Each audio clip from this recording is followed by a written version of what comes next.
bold people make history.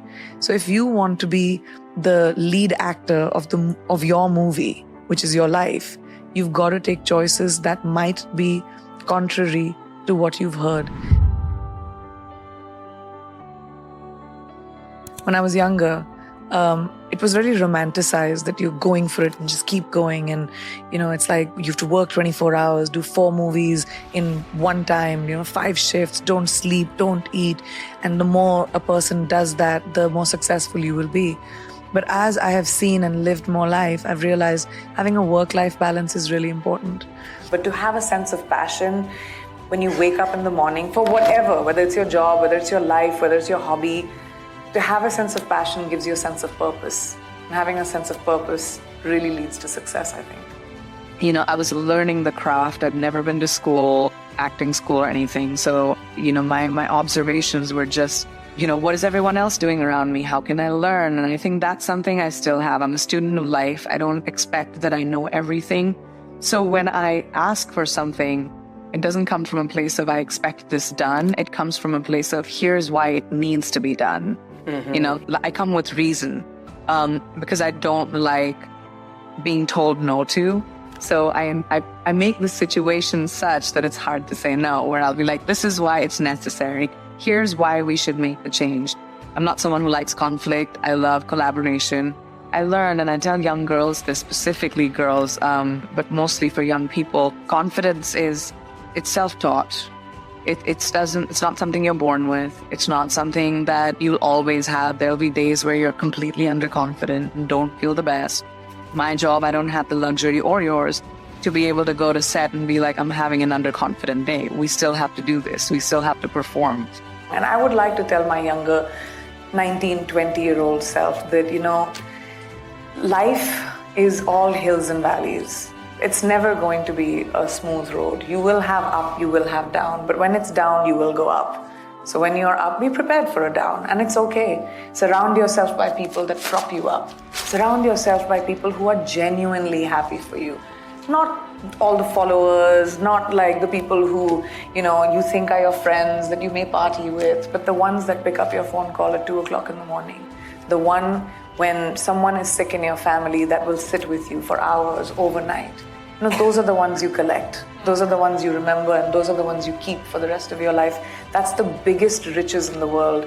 Whenever life has been tough, and it's been tough many times, it's been almost down and out, and you don't want to get out of bed, and you don't want to see anyone. I grew up in the public eye. So I kind of realized that my best person was me. I had to rely on my skill set. Whenever I was nervous or I was scared, I started focusing on whatever was the goal in that moment. I never thought the canvas could be as big as this. This was not ever an aim or ever even a thought. I came from a family of doctors, physicians, military. Most of my family has been in the service. My father and my mother both were in the military. So it wasn't a realistic ambition at that time. I come from a small town in India. My parents, both highly progressive, always pushed me towards whatever dream I wanted to have. I kept looking at the next rung of the ladder, and then slowly I looked back and I was like 60 feet above. It is up to us and our generation to be able to cut those ties and change it for the next generation so that they don't inherit the equity on light skin. They don't inherit the gender equality that we probably thought was normal. I thought it was completely normal and absolutely okay to sit for hours and hours on set while my male co-actor just took his own time, decided whenever he wanted to show up on set is when we would shoot. It was normal, when fairness commercials came by and it was a really big shiny brand. It was normal for actors, to male and women, to say, oh wow, I have glowy white skin now. There was nothing wrong around it. When I was 21, 22, I did think that I was dark-skinned. I did think that I was not pretty enough. I did think that I would have to work a lot harder, even though I thought I was probably a little bit more talented than my co-actors who were lighter skinned. I thought that was right. I thought that because it was so normalized. So when I was younger, I didn't have the mental equipment to be able to deal with how that made me feel. I felt smaller, I felt invisible, I felt like I didn't deserve to be treated the same way as everyone else because I thought that that's what my reality was. When you fail, whether it's in class or whether it's, in your whatever, like any dent hurts. When you work really hard and you fail, it hurts. And especially in my job, right? Like my job is so inconsistent. Think about it. I don't know where my next check is coming from till I sign my next term. It's so unpredictable that it's not like a 9 to 5. It's not like I get a salary every month. Like, think about the basic of that. It's really a simple, terrifying thought. So to build a 22-year career with that kind of inconsistency takes a lot. And I think it's easier for me when I'm more realistic about it. And I'm like, you know what, that didn't work. How can I make it better? I have to know that to be able to be better. I cannot be deluded. I don't like being deluded, and I don't like deluded people. And it's just like, you can never please everyone. And I realized that very early in my career as a public person. When I was younger, in my 20s, I really needed everyone to love me because I was a public person. I was a new entertainer. I was like, why is this person hating me for this reason? Or why is this being written about me for this reason? But I quickly realized when you're a public person, you are consumed by people. You're literally dinner table conversation. I realized that the only way to protect my sanity and myself was to surround myself by people that are genuinely happy for me, that genuinely love and care about me. And my support system, whether that's my family, my friends, my team, is very strong. So then I don't need my validation from people. I don't need my validation from the comments on social media. I'm not working every day to be famous. I'm working to make movies, to make art, for people to watch what I do, and the byproduct of that happens to be fame. So once I made that distinction and that bifurcation, I think it became a lot easier for me to live a normal life and to just be a normal human being.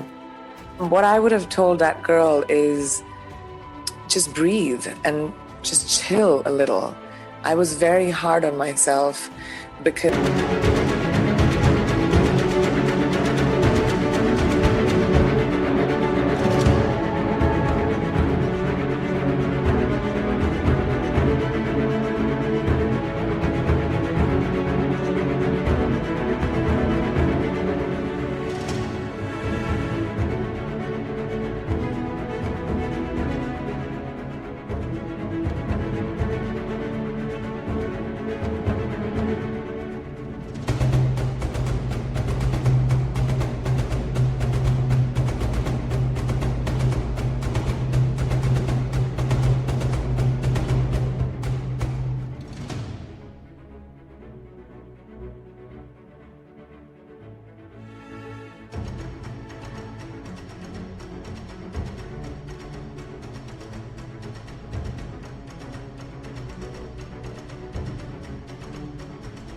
is everything that I've made so far, with the encouragement of my family, has kind of been self-made. I had to learn on the job. I didn't know anything. I came from in high school in an engineering background, or I wanted to be an engineer. And life just kind of had other plans. And, are you going to swim? Are you going to sink? And I will always swim. So I've just kind of, I think that what I would tell, I used to really take it very seriously. I berated myself a lot and I was hard on myself. And I would tell my younger self, chill out. Time heals everything. It'll all be fine. And what she would probably tell me is to not get caught up in my schedule and in the multiple things that I juggle, and not forget the excitement of doing what I'm doing. Sometimes it's hard, after you do it for such a long time, you have to remind yourself to be excited and be inspired and feel sort of alive instead of it being a job.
I think like you have to push the envelope. Yeah. There's been too many generations that have been defined by what people think, we can achieve, or, limitations that have been imposed because of people not being able to think or dream big enough. And I think it's every generation's responsibility to show the endless possibilities to the next. I think it's so crucial, if you have a choice in your life, to end up with someone who is not like enthused by your dreams, is at least interested in them, is at least excited about them, or, is at least encouraging. Like that's exciting. Because, everyone's busy and everyone has a thing in their lives, but to make the effort to make you feel like your dreams are as important as the other one is such a gift. In life, we never have to choose one thing. So that we need to take that pressure off of our backs, that you don't have to be on one solitary journey. You can choose to be on any journey at any time. As long as you take the pressure, we put too much pressure on ourselves to function. We create boxes and glass ceilings for ourselves because we're like, oh, this is the only way I can be, and that's how you are successful. There's no black or white in the world. Everyone lives in grays. For me, what has always worked is having the small next dream, the next step. You always have to take a step up in the ladder to be able to get to the top. You can't get to the top by flying up. Yeah. Human beings don't fly. And then slowly you'll turn around and you say, oh, whoa, look at this legacy I've created. But if you have unachievable dreams, something that seems too out of the ordinary, then you're waiting for a miracle. And miracles don't happen very often. You have to create it for yourself. So what's the next step in your big dream? So if you want to buy a car, say for example, you have to figure out how much it's for. So you have to work backwards from your goal. So if my goal is one thing, I'll work backwards. And what is the first step in that goal? I'll take that. Then the next step in that goal, and slowly you'll buy your car. My mom said that to me when I was very young. She said, if you're going to tell the truth or if you're going to tell a lie, just know that, whatever you do, you have to stand by it. The good, the bad, the ugly. It's all yours. The sum of the opportunities I chose is the reason why I'm here today. And I don't take that for granted at all. And that's my purpose, is to make sure that, every single day is spent with a pursuit of excellence in every single choice that I make.